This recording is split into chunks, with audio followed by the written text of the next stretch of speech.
Shalom. Iya, saudara, kita sudah menginjak bulan Mei, bulan yang kelima. Dan tema kita sudah beralih kepada yang baru, yaitu penundukan diri Kristus. Kita akan belajar, saudara, satu kata penting ini, yaitu kata tunduk. Ini adalah sebuah kata yang sangat penting dan harus kita miliki. Dan judul renungan pada siang hari ini adalah spesial karakter.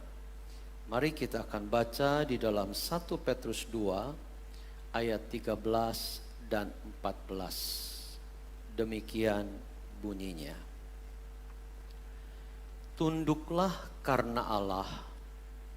Jadi alasannya karena Allah, kepada semua lembaga manusia, baik kepada raja sebagai pemegang kekuasaan yang tertinggi, maupun kepada wali-wali yang diutusnya untuk menghukum orang-orang yang berbuat jahat dan menghormati orang-orang yang berbuat baik. Saudaraku yang kekasih dalam Tuhan Yesus, kalau kita mempelajari di dalam Alkitab, saudara, kita akan menemukan bahwa setelah kita percaya kepada Yesus, maka kita memiliki dua tujuan hidup yang besar. Apa itu dua tujuan hidup yang besar, saudara? Yang pertama adalah untuk masuk sorga. Apapun istilahnya, mau langit baru, bumi baru, pokoknya sorga, saudara. Dan itu adalah tujuan kita nanti kalau kita sudah mati, saudara. Tetapi saudara, ada tujuan yang kedua dan ini harus dicapai dan diusahakan oleh kita sementara kita masih hidup di atas muka bumi ini. Apakah itu, saudara? Tujuan hidup yang kedua yang harus kita usahakan, harus menjadi target kehidupan kita adalah menjadi serupa dengan Kristus. Nah, kalau kita berbicara tentang keserupaan dengan Kristus, saudara, mungkin saudara bertanya, apanya sih yang serupa dengan Kristus? Apakah wajahnya? Apakah perawakannya? Apakah penampilannya? Tentu saja bukan, saudara. Tetapi yang dimaksud dengan serupa atau sama dengan Kristus itu berbicara tentang karakter.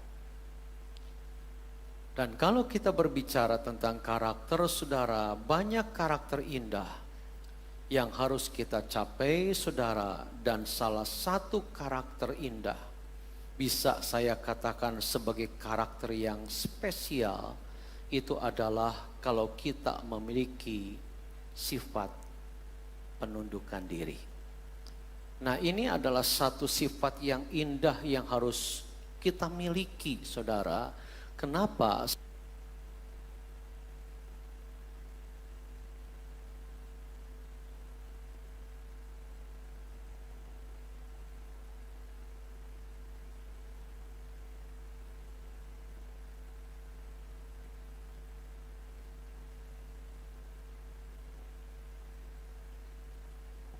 Ya.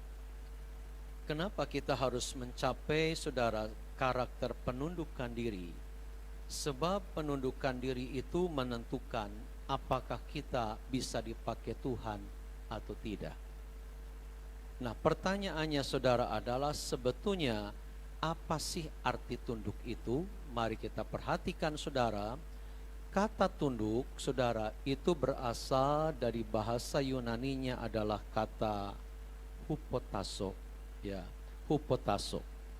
Ini kata Yunani untuk kata tunduk, saudara. Apa artinya hupotasso ini? Hupotasso itu artinya adalah takluk atau menaklukkan diri. Jadi orang yang tunduk itu saudara adalah orang yang memang ada unsur kesengajaan untuk menaklukkan diri di bawah otoritas tertentu. Dan ini saudara adalah satu sikap yang baik yang Tuhan ingin agar kita memilikinya. Kenapa? Sebab Tuhan sendiri punya pengalaman pahit. Tuhan sendiri punya pengalaman pahit ketika ada saudara ciptaannya yang tidak tunduk kepada dia.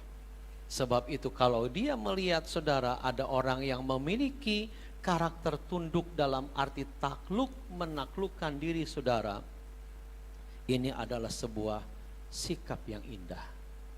Nah sebab itu saudara kita harus mengejar ini di dalam hidup kita. Lalu hupotasso juga saudara artinya adalah menyerah. Kita harus menyerah saudara kepada otoritas, sebab kalau kita tidak menyerah saudara kita sendiri yang akan sulit. Tahukah saudara sikap tidak mau tunduk itu selalu bikin susah dimanapun juga. Bukan hanya bikin susah Tuhan, tetapi orang-orang yang tidak mau tunduk itu saudara bikin susah organisasi, gereja, negara dan sebagainya saudara. Jadi kata tunduk itu artinya adalah menyerah dalam arti yang positif. Kemudian hupotasso juga artinya adalah menurut atau taat saudara. Orang yang tunduk pasti adalah orang yang mau mengikuti aturan. Kita punya aturan saudara, kalau lagi ibadah mohon HP dimatikan.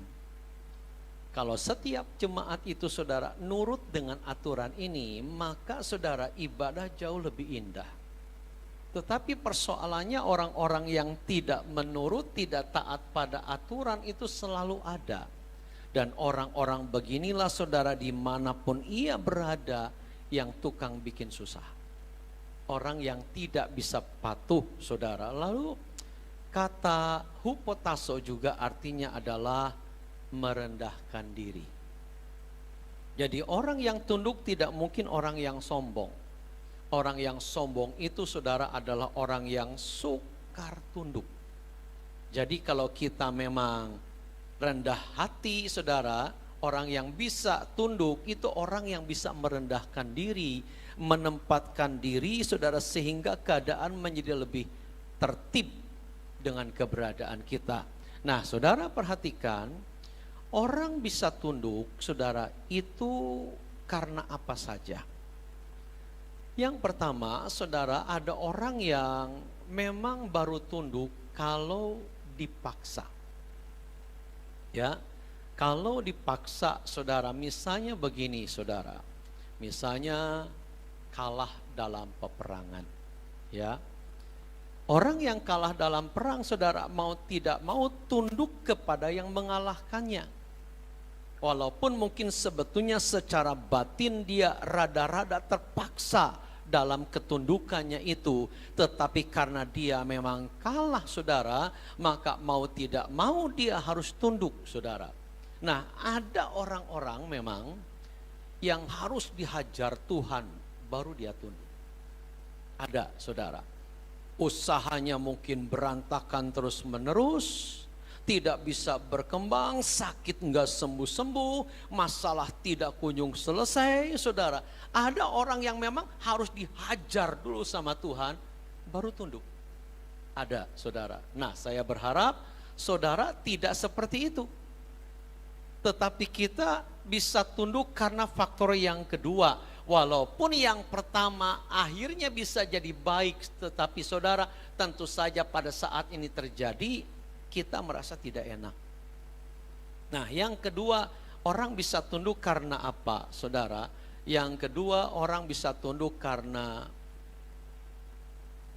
kerelaan diri.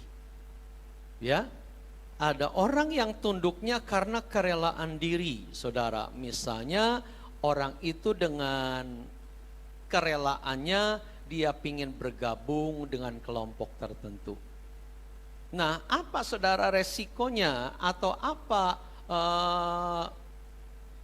hal yang harus dia alami kalau dia bergabung, saudara, maka tentu saja dia harus mengikuti aturan di mana dia bergabung. Contoh, saudara, misalnya kalau MD, saudara, seringkali ada laporan tentang penggabungan hamba Tuhan, gereja ke GBI. Ada aturan di dalam gereja kita itu, saudara, kalau pribadi yang bergabung ke gereja kita, misalnya pendeta gereja apa, lalu ingin bergabung menjadi pendeta di lingkungan GBI, maka ada aturan begini, saudara, dari pendeta penuh, kalau pindah ke kita itu harus turun satu tingkat, jadi PDM lagi. Kalau PDM bergabungnya ke kita jadi PDP. Kalau PDP ya tidak punya jabatan lagi, saudara. Itu adalah aturan, saudara. Nah, tetapi kalau orang itu rela bergabung dalam kerelaan diri, saudara, tidak ada paksaan, maka dia harus mau mengikuti aturan-aturan itu. Nah, saudara, kalau saudara dengan rela ingin ikut Tuhan, maka saudara juga harus rela ngikuti aturan Tuhan.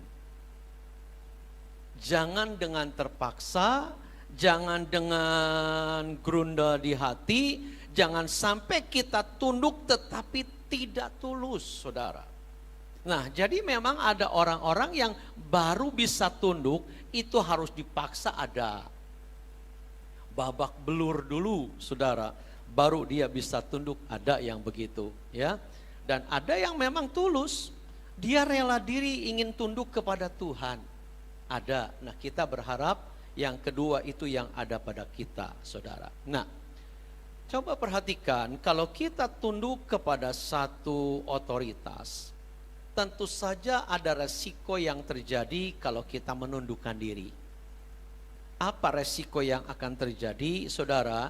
Yang pertama, saudara, kita harus menaruh hormat pada siapa kita tunduk.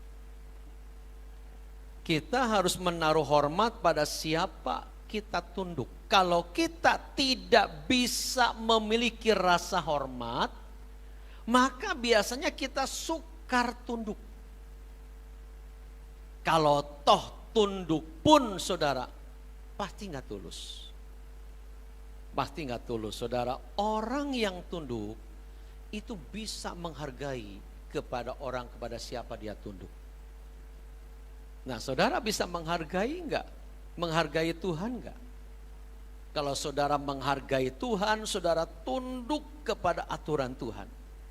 Maaf, saudara, jangan salah sangka dengan saya mengkhotbahkan ini, ya. Bukan berarti lalu kemudian David itu cari hormat, tidak. Tapi kalau saudara memang ingin bergabung di GBI, dengan tulus saudara bergabung, saudara harus bisa menaruh hormat pada pimpinan yang ada.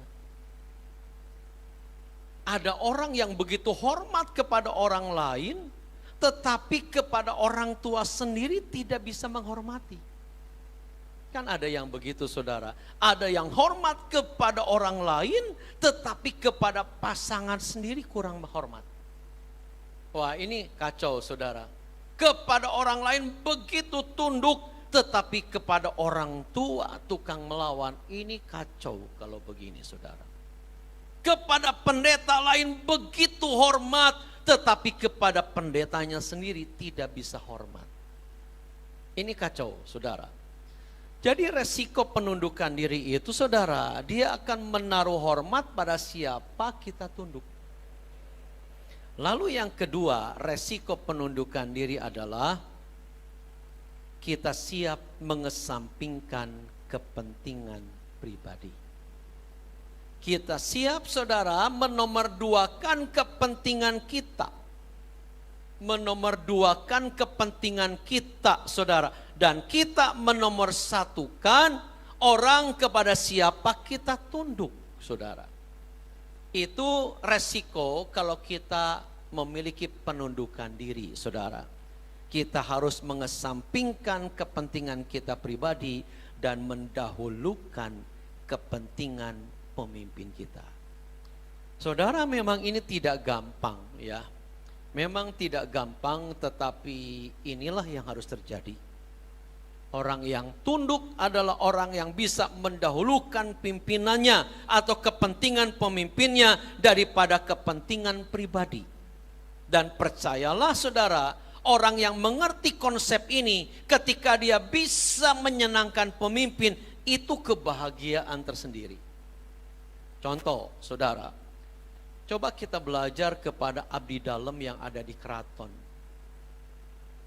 Apa sih yang paling membuat mereka bangga jadi abdi dalam? Penghasilankah? Enggak. Penghasilannya mungkin di bawah 100.000 sebulan.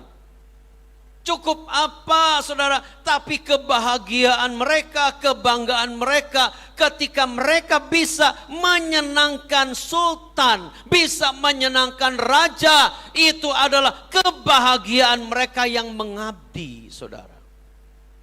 Kalau saudara betul-betul tunduk kepada Tuhan, maka kebahagiaan saudara adalah ketika bisa menyenangkan Tuhan. Itu kebahagiaan yang tiada tara.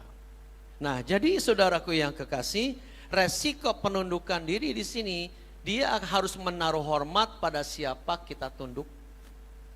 Dan yang kedua, orang yang tunduk itu siap mengesampingkan kepentingan pribadinya dan mendahulukan kepentingan pemimpinnya. Nah, pertanyaannya begini saudara, sebetulnya kepada siapa kita tunduk? Mari kita akan pelajari ini saudara, kepada siapa kita harus tunduk saudara? Kita harus tunduk kepada pemegang otoritas. Kita harus tunduk kepada pemegang otoritas. Pertanyaannya, siapa sebetulnya pemegang otoritas ini? Mari kita lihat saudara, yang pertama, kita harus tunduk kepada Allah. Ya, Yakobus 4 ayat yang ke-7 berkata, karena itu tunduklah kepada Allah dan lawanlah iblis, maka ia akan lari daripadamu. Saudara, pribadi yang pertama yang layak mendapatkan penghormatan dan penundukan diri dari kita tentu saja adalah Allah sendiri. Kenapa saudara Allah harus mendapatkan penundukan diri kita? Sebab Allah itu adalah Sang Pencipta. Catat baik-baik saudara, kalau saudara dan saya sadar kita ini adalah ciptaan Tuhan, maka semua ciptaan Tuhan itu wajib tunduk saudara. Ini wajib, tidak bisa ditawar-tawar. Orang yang sadar bahwa dirinya ciptaan Tuhan, maka dia harus tunduk kepada Tuhan yang menciptakan. Nah, kalau kita bisa memiliki karakter ini saudara, ini adalah karakter yang sangat menyenangkan Tuhan. Saudara, yang bikin susah kelompok tuh yang bagaimana sih? Yang sukar tunduk tuh orang yang seperti apa sih? Saudara, kalau kita lihat orang-orang yang sukar tunduk, itu adalah orang yang satu, terlalu pintar. Orang pintar itu saudara, punya pemikiran sendiri. Yang menurut pemikirannya jauh lebih baik daripada kebijakan yang telah diambil. Makanya karena dia merasa pemikirannya lebih baik, itu sebabnya sukar tunduk kepada aturan yang ada. Kalau maunya begitu saudara, ya sudah begitu, nggak boleh diutak-atik. Kalau diutak-atik milih mundur saudara. Ini jiwa berontaknya tinggi sekali. Yang begini saudara, itu orang pintar biasanya. Tapi kalau orang bodoh begini, kebangetan. Biasanya orang pintar saudara itu begitu. Dua, orang yang sukar tunduk itu orang kaya. Kenapa saudara? Karena orang kaya itu kebanyakan, tidak semua, yang diandalkan itu bukan Tuhan, tapi kekayaannya. Makanya Tuhan Yesus berkata, betapa sukarnya orang kaya masuk sorga. Lebih mudah unta masuk ke lubang jarum daripada orang kaya masuk sorga. Maksudnya apa, saudara? Orang kaya itu, saudara, punuknya lebih tinggi daripada punuk unta. Ngerti nggak, saudara? Lubang jarum itu bukan jarum kecil, tetapi itu, saudara, satu pintu yang kecil. Kalau orang mau masuk ke dalamnya itu harus menundukkan diri. Unta masih bisa masuk, saudara, walaupun ada punuknya. Kenapa? Karena masih bisa merendahkan diri dan masuk. Tapi orang kaya, semakin kaya punuknya tambah tinggi. Makanya tersendat oleh punuknya itu, saudara, oleh kekayaannya. Tuhan Yesus berkata, betapa sulitnya orang kaya masuk sorga karena orang kaya sukar tunduk. Dan orang yang bikin susah yang ketiga itu, saudara, itu orang yang tersinggungan. Orang yang tersinggungannya tinggi, saudara, dikit-dikit pingin mutung. Nah yang begini, saudara, sebetulnya jiwa berontaknya tuh tinggi sekali. Makanya selama persoalan kita di situ, sukar dipakai Tuhan. Kenapa? Karena orang begini harus dikendalikan dulu. Saudara lihat misalnya ada kuda rodeo. Kuda rodeo itu kuda apa sih? Kuda yang sukar dikendalikan tapi suka dipakai permainan. Koboi-koboi permainannya pakai kuda rodeo, tapi kuda itu yang uncal-uncalan begitu, saudara. Wah, saudara, semakin dia bisa bertahan itu hebat. Tapi rata-rata biasanya, saudara, orang yang naik kuda rodeo itu terpental. Nah, kalau kita jadi orang seperti kuda rodeo begini, saudara, tiap kali mau dipakai Tuhan ngamuk-ngamuk, saudara, uncal-uncalan terus, saudara. Orang begini tidak akan dipakai Tuhan. Selama, saudara, karakter tidak tunduknya itu masih terlalu kuat di dalam hidupnya, ini yang jadi penghalang Tuhan memakai. Harus ditundukkan dulu. Biasanya bagaimana, saudara? Dipaksa dengan masalah demi masalah, saudara, baru dia bisa tunduk. Nah, jadi saudara, kalau orang itu memiliki karakter penundukan diri, ini sangat menyenangkan Tuhan. Kenapa Tuhan senang? Orang yang begitu itu, saudara, biasanya biasanya mudah diatur dan dikendalikan. Orang yang punya penundukan diri itu mudah diatur dan dikendalikan, saudara. Saudara, saat-saat ini negara kita sedang banyak dengan orang yang tidak bisa diatur. Orang luar bilang begini, dunia luar tuh sudah memikirkan bagaimana hidup di planet lain. Sementara negara kita masih urusannya soal fanatisme agama. Artinya apa kalimat itu, saudara? Kita ketinggalan. Bagaimana teknologi akan maju kalau terus-menerus persoalan di situ terus ngelawan pemerintah. Saudara, akibatnya apa? Susah diatur kan? Susah dikendalikan kan? Kenapa? Karena dia tidak tunduk. Nah, saudaraku yang kekasih, sebaliknya kalau kita tidak memiliki penundukan diri tetapi kita memiliki perangai suka berontak, ini di mata Tuhan adalah kekejian.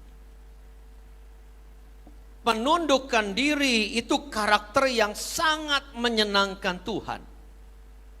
Tapi berontak itu kekejian di mata Tuhan. Saudara jangan berpikir begini ya, berontak itu selalu dengan sikap tubuh.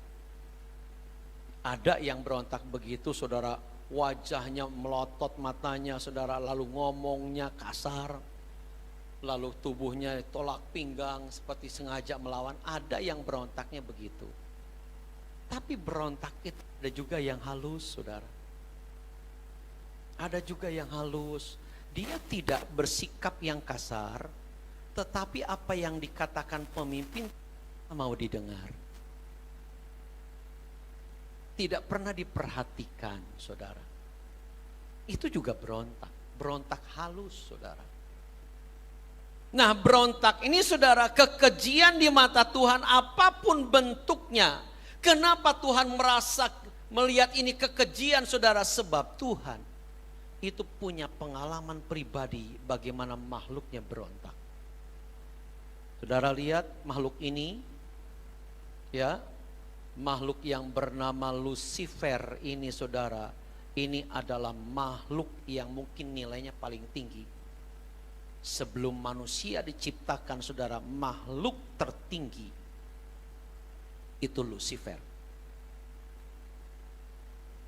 Nah, saudara, makhluk ini, saudara, punya kemuliaan, punya kekuasaan yang besar, tapi tentu saja tidak sama dengan Tuhan. Dan makhluk ini, saudara, mengajak sepertiga malaikat. Jumlahnya sepertiga malaikat berapa banyak sekali, saudara. Karena malaikat itu hitungannya, saudara, itu berlaksa-laksa, sukar dihitung. Kalau sepertiga bisa diajak oleh Lucifer untuk berontak kepada Tuhan, di satu sisi, saudara, kita melihat ini adalah sebuah keberanian yang luar biasa. Kenapa? Saya nggak ngerti. Lucifer itu ngerti nggak, saudara, kalau melawan sang pencipta itu nggak mungkin. Kita nggak ngerti, saudara. Apakah Lucifer bisa berpikir melawan Tuhan sang pencipta itu adalah sesuatu yang mustahil? Tapi toh dia tetap berontak.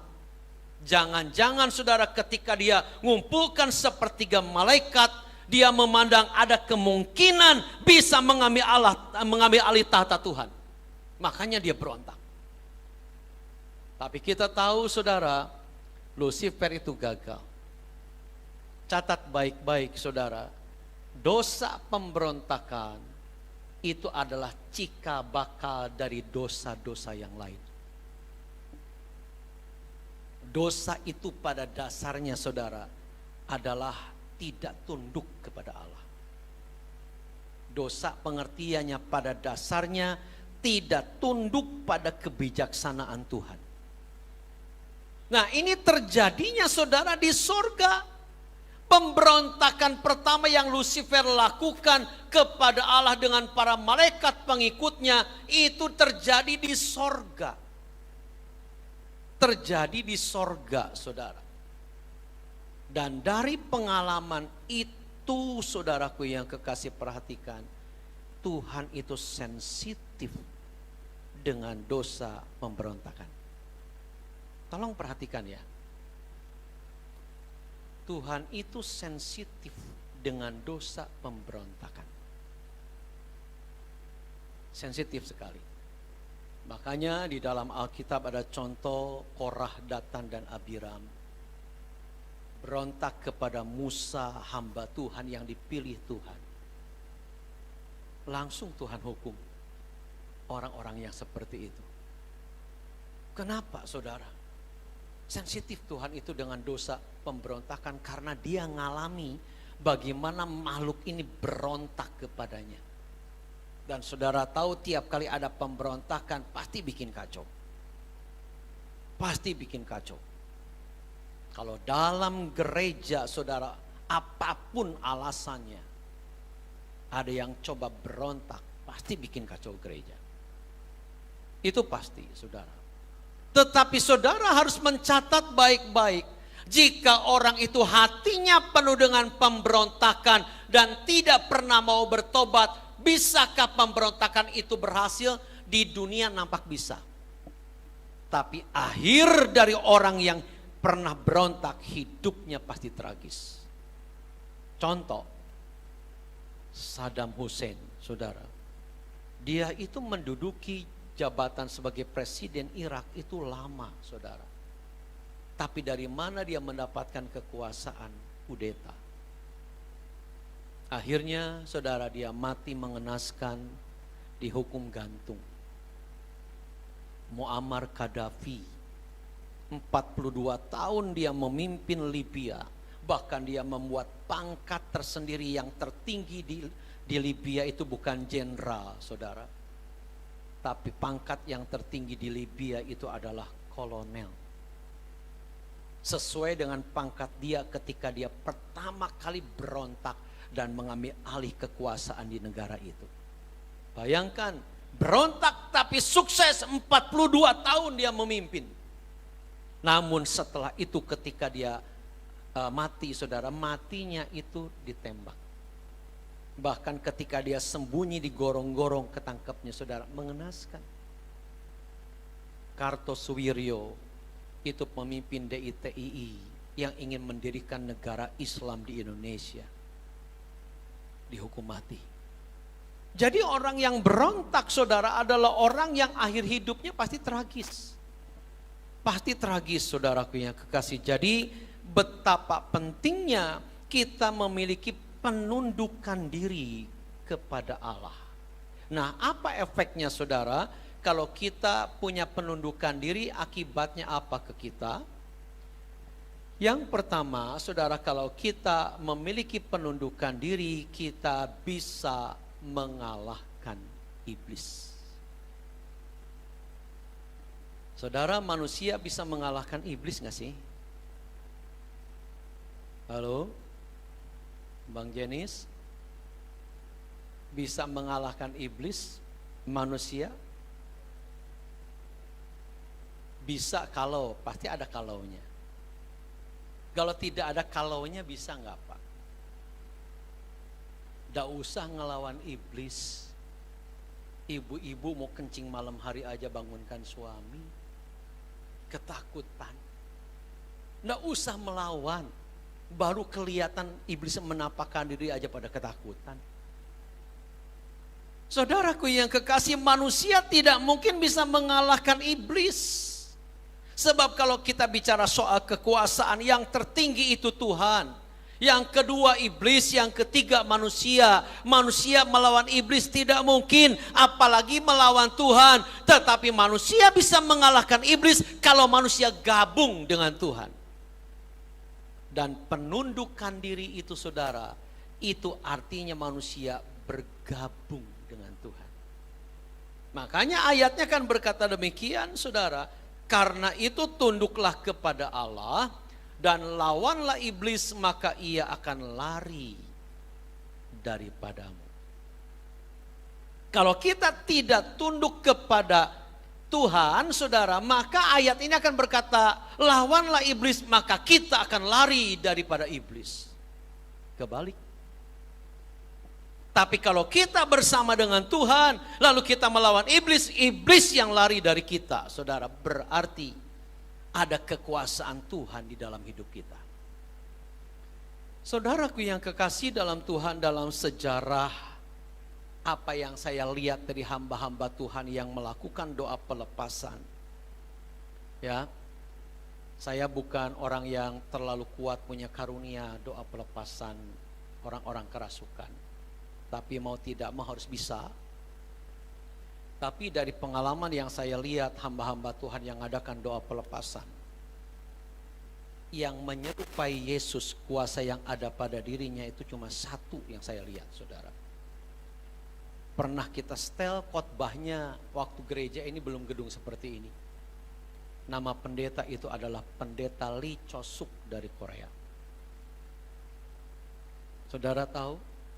Kalau orang didoakan oleh hamba Tuhan biasa, saudara, orang itu biasanya diam dulu, ditumpangi tangan, baru dia bereaksi. Tapi kalau Lee Cho-suk, saudara, itu pendeta baru menghampiri orang, belum menumpangkan tangan, itu orang yang dihampiri sudah ketakutan. Mirip Tuhan Yesus ketika datang ke Gadara, lalu ada orang yang kerasukan legion itu, saudara. Yesus belum mendoakan, baru datang itu setan sudah tunduk, sudah sujud, minta ampun. Lee Cho-suk mirip begitu, dia baru datang menghampiri orang yang mau didoakan, itu orang sudah terpental, ada yang sujud minta ampun, saudara. Mereka, setannya melihat Yesus yang kuat ada pada hamba Tuhan ini. Saudaraku yang kekasih dalam Tuhan Yesus, kalau kita tunduk kepada Allah, itu artinya kita bergabung dengan kuasa Allah dan setan pasti bisa dikalahkan. Itu pasti, saudara, bukan sesuatu yang mudah-mudahan, pasti. Ketika Tuhan Yesus, saudara, itu dicobai di padang gurun, kita tahu ada 3 cobaan yang Yesus alami. Yang pertama setelah dia berpuasa 40 hari 40 malam. Ingat ya, puasanya tidak ada sahur Yesus itu. Tidak ada buka lalu besok puasa lagi, tapi 40 hari 40 malam Yesus puasa seperti Musa dan tokoh-tokoh yang lainnya. Puasanya 40 hari 40 malam. Lapar enggak? Pastilah saudara. Tiba-tiba saudara, iblis menggoda begini. Engkau kan lapar. Kalau engkau memang Tuhan, jadikan batu itu roti. Pertanyaan saya, Tuhan Yesus bisa nggak mengubah batu jadi roti? Bisa? Bisa. Tapi kenapa tidak dilakukan? Kan Tuhan Yesus lapar. Kenapa tidak dilakukan? Sebab kalau dilakukan, berarti Yesus patuh kepada setan. Makanya dia tidak lakukan dan dia berkata ada tertulis. Dia ucapkan firman, ada tertulis manusia hidup bukan dari roti saja, tapi dari setiap firman yang keluar dari mulut Allah. Saudara ngerti maksud kalimat ini apa? Artinya gini saudara, jangan cari duit terus. Tapi ingatlah Tuhan, engkau hidup juga karena aku. Kira-kira begitu saudara. Jangan hanya fokus mencari uang sampai Tuhan disingkirkan. Itu sama dengan makan roti tapi Tuhan sumber kehidupan diabaikan. Yang kedua, Tuhan Yesus dibawa ke bubungan bait Allah. Lalu kemudian iblis berkata begini, kalau engkau anak Allah, jatuhkanlah dirimu dari bubungan bait Allah. Bukankah ada tertulis maka malaikat-malaikat akan menatang engkau. Seandainya Tuhan Yesus saudara naik ke bubungan bait Allah, lalu terjun dan mendarat di tanah itu dengan empuk, bisa enggak? Bisa enggak? Kemungkinan bisa. Kenapa dia tidak mau lakukan? Karena kalau dia lakukan itu kepatuhan kepada setan. Yesus tidak terpancing untuk mendemonstrasikan kuasanya ketika setan meminta, walaupun dia bisa. Dan dia berkata, jangan kau mencobai Tuhan Allahmu. Kadang-kadang kita mencobai Tuhan Allah kita saudara. Sudah tahu kencing manis, minumnya teh manis. Lalu saudara berkata, dikuduskan oleh kuasa darah Kristus. Ini mencobai Tuhan. Sudah tahu tensinya tinggi, makanya sate kambing dan duren lagi. Ini mencobai Tuhan saudara. Tuhan tidak akan tolong kita kalau kita sengaja mencobai dia. Tidak saudara. Dan yang ketiga saudara, kemudian Tuhan Yesus dibawa ke bukit yang tinggi. Dan iblis berkata, lihat semua kekayaan dunia dan kesenangannya akan kuberikan kepadamu kalau engkau menyembah aku. Apa Yesus tidak punya keinginan itu saudara? Sebetulnya dari ungkapan yang ketiga banyak pertanyaan yang harus kita renungkan. Sebetulnya dunia ini milik siapa? Milik Tuhan apa iblis? Kalau saudara berkata milik Tuhan, kenapa iblis bisa nawarkan? Kalau saudara berkata milik iblis, kenapa dalam Mazmur pasal 24 dikatakan langit dan bumi aku yang punya? Bingung saudara. Dari mana iblis punya kekuasaan atas dunia ini, saudara dengar. Kekuasaan iblis atas kekayaan dunia itu terjadi ketika manusia berdosa. Itu sebetulnya serah terima kekuasaan harta dunia ini. Makanya dia bisa nawarkan kepada Yesus, kalau engkau menyembah aku, semua ini akan kuberikan kepadamu. Kadang-kadang kita minta ke Tuhan begitu lama kita dapat. Tapi kalau kita minta ke setan, saudara, begitu gampang kita dapat. Makanya saudara, kenapa sukar kita ngajak orang berdoa semalam suntuk untuk berdoa, minta sesuatu ke Tuhan. Tapi kalau untuk minta nomor semalam-malaman saudara bertapa, kok mau? Ayo. Karena kalau iblis dimintai yang begitu-begitu, saudara, gampang mengasihkannya ke kita. Yang dia minta cuma satu, kalau engkau menyembah aku. Tolong perhatikan saudara, ini pemahaman penting. Ini pemahaman penting soal nyembah. Kenapa saudara iblis itu minta disembah? Sebab kalau iblis itu disembah, dia akan semakin kuat. Manusia nyembah ke Tuhan tidak membuat kuasa Tuhan bertambah. Tidak membuat Tuhan lebih mulia, tidak. Disembah atau tidak saudara, Tuhan tetap mulia. Tetapi setan kalau disembah saudara, itu membuat dia tambah kuat. Ilustrasinya begini saudara. Saudara pernah lihat ada film horor begini. Ada makhluk, ya katakanlah setan tapi dalam bentuk manusia, yang bisa menghisap jiwa. Ya, pernah ada ya. Jadi ketika si manusia itu dihisap jiwanya oleh si setan, coba kalau tidak salah ada film itu di film The Mummy. Ada cerita itu saudara. Ketika saudara itu dihisap jiwanya, si manusia itu jadi keriput mati. Dari muda jadi keriput langsung jiwanya dihisap. Dan roh yang menghisap itu dalam bentuk orang yang tambah muda, tambah kuat. Nah itu cuma cerita saudara. Tapi dengar, iblis itu akan semakin kuat ketika manusia nyembah. Makanya pertukaran antar harta dunia dengan iblis itu cuma iblis minta kamu nyembah aku saja, harta dunia aku kasih. Cuma minta disembah saudara. Iblis semakin kuat kalau disembah. Tapi kalau kita nyembah Tuhan, bukan Tuhannya tambah gede, kuasa Tuhan pada kita akan semakin nyata. Itu bedanya saudara. Nah Tuhan Yesus disuruh nyembah ya gak mau. Dia berkata, enyahlah daripadaku hai kamu iblis, engkau harus menyembah kepada Tuhan Allahmu. Kenapa Yesus bisa nolak begini saudara? Sebab dia tunduk kepada Bapa. Makanya melawan iblis kalau kita tunduk kepada Bapa bukan hal yang sulit saudara. Bukan hal yang sulit saudara. Saya masih ingat ketika doa pelepasan di sini saudara, kalau mau dibaptiskan doa pelepasan dulu ketika saya belum nggak banyak dibantu oleh pengereja. Mau tidak mau saudara sepertinya single fighter saat itu saya saudara. Mau tidak mau harus mempersiapkan itu. Ketika saudara nyanyikan lagu, lalu kemudian saya berkata, dalam nama Yesus aku bakar engkau dengan kuasa Roh Kudus. Itu orang jerit-jerit saudara. Jerit-jerit kepanasan padahal cuma mulut saya yang ngomong. Aku bakar engkau dengan api Roh Kudus, panas, panas, panas. Padahal mulut saya yang ngomong. Kalau kita bergabung, tunduk kepada Allah, gabung dengan Allah saudara, kuasa Allah akan ada pada kita. Dan apa yang kita ucapkan itu akan terasa oleh setan. Makanya saudara ini efek luar biasa dari penundukan diri. Kita bisa mengalahkan iblis saudara. Yang kedua saudara, kalau kita tunduk kepada Allah, itu membuat hidup kita jadi lebih taat.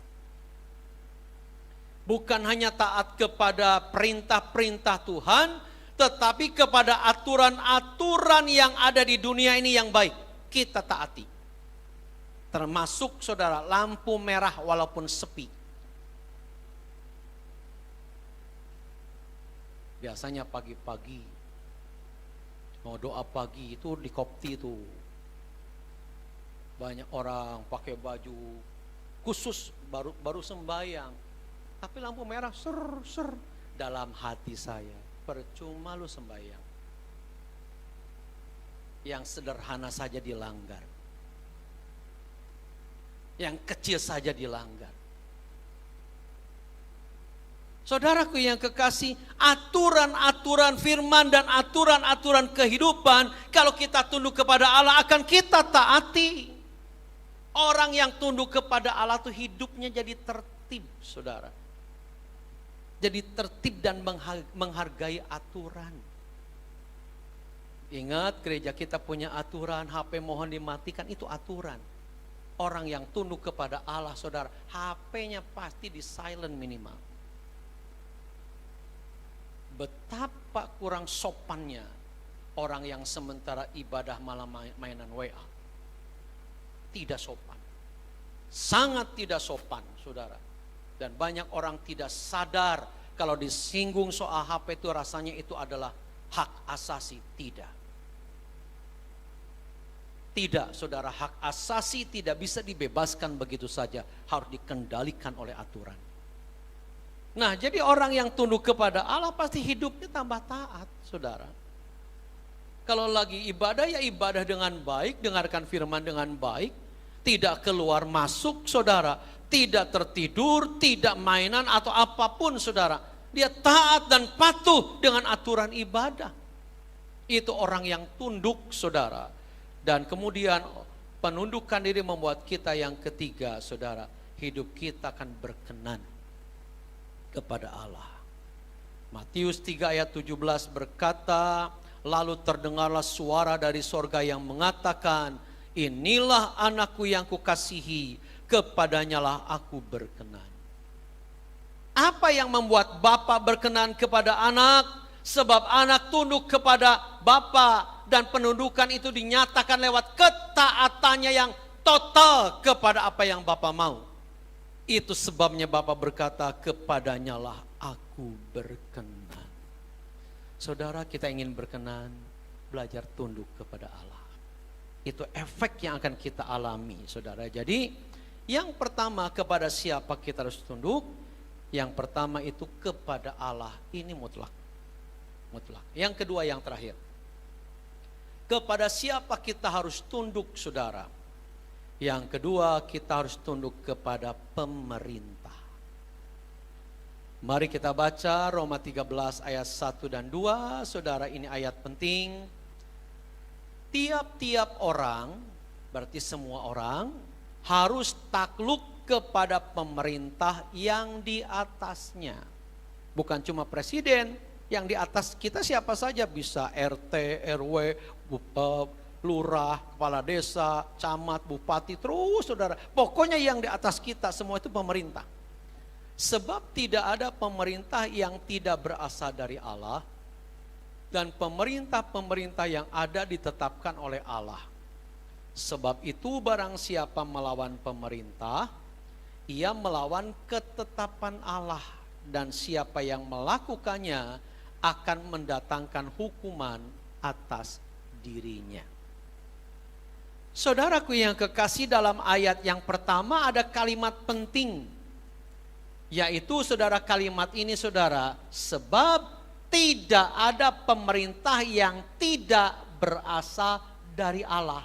Berarti semua pemerintah, baik yang baik maupun tidak baik, itu berasal dari Allah. Nah, apa perintah Tuhan kepada kita terhadap pemerintah? Tiap-tiap orang harus takluk kepada pemerintah. Kata takluk di sini sama dengan tunduk tadi, saudara, hupotasso. Setiap orang, saudara. Nah, kalimat ini, saudara, kalimat yang penting. Sebab tidak ada pemerintah yang tidak berasal dari Allah. Dan pemerintah-pemerintah yang ada ditetapkan oleh Allah. Kalimat ini menyatakan pemahaman begini, saudara. Allah terlibat langsung dalam pemilu. Bukan men-setting siapa yang menang, tetapi Allah terlibat menyetujui, mengizinkan siapapun yang menang. Kalau ada pemerintah yang jahat, saudara, itu bukan karena Tuhan yang menetapkan yang jahat, itu oknum. Tapi soal orangnya, saudara, Tuhan terlibat. Ya, jadi di sini saudara harus dipahami kenapa kita harus tunduk kepada pemerintah, sebab tidak ada pemerintah yang tidak berasal dari Allah. Semua pemerintah baik atau tidak baik, saudara, berasal dari Allah. Dan perintah Tuhan adalah kita harus takluk kepada pemerintah yang ada di atas kita. Dari ayat ini saudara, saya menangkap dan saya pribadi punya pemahaman. Orang yang memang mengerti ini sebaiknya tidak perlu demo kepada pemerintah. Saudara harus memahami begini saudara. Pemerintah itu ngatur negara itu sudah susah. Sudah susah. Tapi seringkali orang menilai dari jauh, digoblok-goblokin saudara. Pemerintah digoblok-goblokin, saya mau tanya kepada yang suka menggoblok-goblokkan. Lu itu sudah berjasa apa sih sama negara? Kok bisa seenaknya ngomongin menjelekan pemerintah? Saya pribadi tidak setuju kalau ada orang Kristen demo. Nggak setuju kalau saya pribadi, saudara. Kenapa? Sebab pemerintah berasal dari Allah. Kalau toh pemerintah salah, pasti ada jalurnya bagaimana kita bisa menyampaikan aspirasi kita. Pasti ada jalurnya, saudara. Dan tidak perlu kita berontak. Nggak perlu, saudara. Wah, saudara, ketika minyak goreng itu susah, saudara. Yang disalahkan siapa? Pemerintah mana ini? Ternyata saudara ada mafianya kan. Yang katanya mafia minyak goreng ini saudara akan dihukum mati. Ternyata bukan presiden, tapi yang disalahkan presiden. Saudaraku yang kekasih dalam Tuhan, karena Allah terlibat langsung dalam pemilihan umum atau menetapkan para pemimpin dan pemerintah, itu sebabnya saudara, kita ini harus tunduk kepada pemerintah. Harus tunduk kepada pemerintah, apalagi pemerintah itu punya wewenang begini, wewenang untuk menghukum. Saudara, yang punya wewenang untuk menghukum orang yang bersalah di muka bumi, yang punya wewenang menghakimi itu cuma negara. Orang bersalah ke kita, kita tidak patut menghakimi orang. Kadang-kadang kita balaskan, dihakimi dengan cara kita, itu nggak boleh sebetulnya. Dia mengecewakan, balas mengecewakan lagi. Itu nggak boleh sebetulnya saudara. Itu bukan hak kita. Bukan hak kita saudara. Nah saudara, ini wewenang negara sampai menghukum mati pun ini wewenang negara, wewenang pemerintah. Dilengkapi dengan wewenang itu oleh Tuhan. Makanya kita harus tunduk saudara, tetapi pemerintah juga menghargai orang yang baik. Kan ayatnya tadi begitu, 1 Petrus 2 ayat 14 saudara. Yang menghukum orang yang jahat dan menghargai, menghormati orang yang berbuat baik. Nah saudara, kita sadar atau kita tahu ternyata memang dalam dunia ini ada dua jenis pemimpin. Pemimpin yang baik dan ada pemimpin yang jahat. Pemimpin yang baik dan jahat itu relatif penilaiannya. Tapi kalau kita lihat dari cara bagaimana dia memperlakukan rakyat, oke, kita bisa menilai.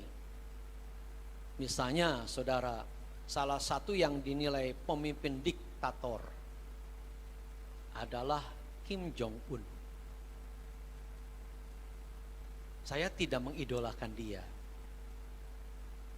Kalau saudara nilai ini pemimpin baik atau tidak baik? Tolong beri nilai. Salah nggak apa-apa, mungkin cuma menilai. Pak Edi? Tidak baik. Sisi tidak baiknya di mana? Menurut Pak Edi. Hah? Sebentar. Ini knalpotnya brong nih. Apa? Otoriter. Contohnya?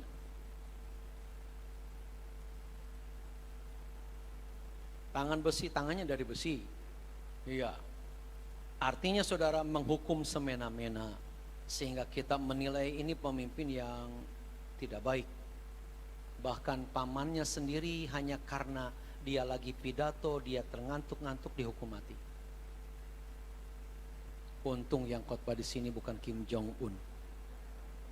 Tapi David Budiman, kalau Kim Jong-un saudara terngantuk-ngantuk mainan HP di belakang sudah dihukum mati. Kita tidak bisa menyangkali memang di dunia ini ada pemimpin yang baik dan jahat.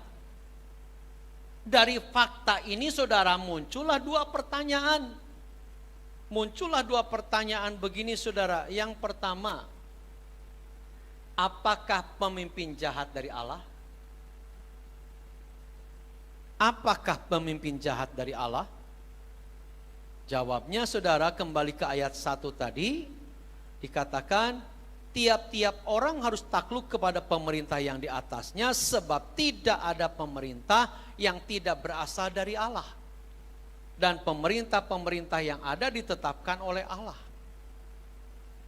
Saudaraku yang kekasih, kalau ada orang yang nampaknya sepertinya menurut kita jahat, itu bukan karena Allah yang menetapkan jahatnya, tetapi kejahatan itu saudara, itu oknumnya. Tadi Pak Edi berkata Kim Jong-un itu otoriter, diktator saudara. Tapi maaf ya, Korea Utara walaupun rakyatnya banyak yang miskin, relatif aman, tidak ada demo-demo.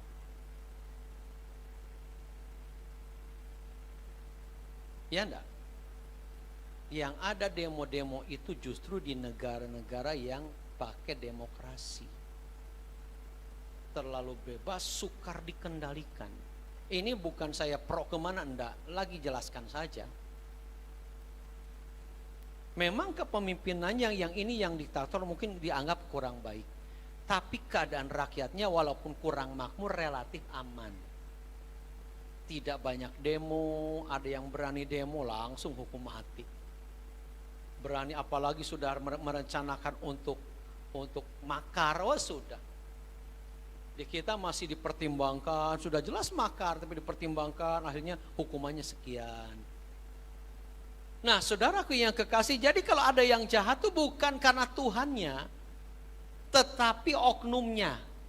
Oknumnya saudara. Jadi apakah pemimpin yang jahat dari Allah? Kepemimpinannya iya, tetapi kejahatannya bukan dari Allah. Yang kedua, yang terakhir saudara, wajibkah kita tunduk atau patuh kepada pemimpin yang demikian? Jawabannya apa saudara? Wajibkah kita tunduk kepada pemerintah yang demikian? Jawabannya adalah lihat perintahnya. Lihat perintahnya. Kalau perintahnya itu bertentangan dengan firman Allah saudara, maka tidak wajib kita taat. Tetapi dengarkan saudara, kalau kita memilih taat kepada Allah daripada kepada perintah manusia yang bertentangan dengan Allah, itu tetap ada resiko. Kita nggak mau patuh kepada peraturan ini karena bertentangan dengan firman Allah, kita mau lebih patuh ke Tuhan, kan hebat. Tapi tetap ada resiko, resikonya kita bisa ditangkap. Kita bisa dibunuh saudara. Contoh, misalnya nanti, katakan kita belum tahu pasti nih, nanti saudara, dunia ini akan memakai sistem. Ya menurut Wahyu pasal 13. Dunia perdagangan, transaksi jual beli itu saudara nanti akan pakai sistem 666. Apakah di dahi atau di tangan ataukah itu cuma kiasan, nggak ngerti lah. Nah saudara, kalau kita mengikuti cara itu bertentangan dengan firman.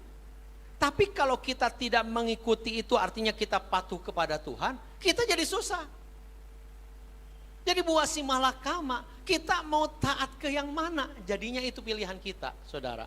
Kita lihat ayat ini, saudara. Kisah Para Rasul 5 ayat yang ke-29. Tetapi Petrus dan rasul-rasul itu menjawab katanya, kita harus lebih taat kepada Allah daripada kepada manusia. Ketika Petrus ngomong begini saudara, akhirnya Petrus masuk penjara loh. Kita mau pilih yang mana? Taat kepada manusia apa taat kepada Tuhan? Itu pilihan kita. Taat kepada Tuhan bisa kena resiko di penjara. Taat kepada manusia kita berdosa di hadapan Allah. Kan bingung. Tetapi kata ayat ini, kita harus lebih taat kepada Allah daripada kepada manusia. Puji Tuhan, negara kita, pemerintahnya sangat baik. Dan tidak ada perintah yang aneh-aneh yang bertentangan dengan iman kita, enggak ada. Karena itu wajib kita tunduk kepada pemerintah. Jangan menyusahkan pemerintah. Mari kita dukung pemerintah untuk mewujudkan Indonesia yang maju dan adil dan makmur, saudara.